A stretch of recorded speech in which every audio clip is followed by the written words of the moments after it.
the nature of sin is that it can't create anything. It just corrupts something that was already made. Sin doesn't make anything new, it just twists, it Mm. bends. And so if you take that to its conclusion, then you have to say, well, every lie has to start somewhere true, and then it twists it. And Yeah. it could twist it a lot, and it could look completely foreign, or it could only twist it a little bit. The best lies are made up of small truths that Yeah. have just been rearranged and repackaged to not be the whole truth. But that's what makes them such good lies. So Yeah.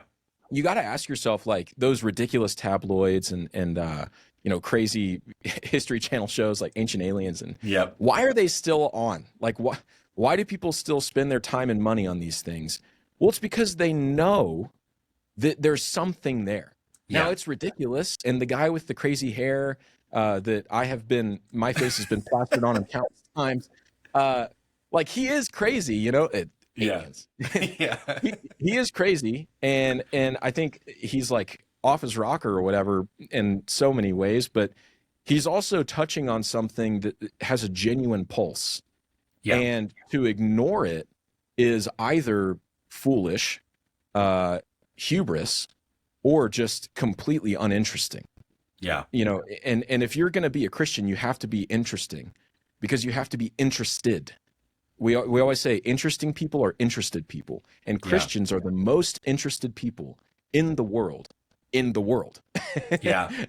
And so if Yeah. that's true, then you have to take all that stuff and say, okay, well, in like the 1800s, we had the rise of empiricism and positivism, and it made universities into atheistic, materialistic tabernacles.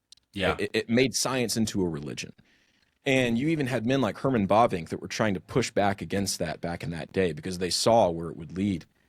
But the grain of longing for a more holistic vision of the entire cosmos, seen and unseen, has never left.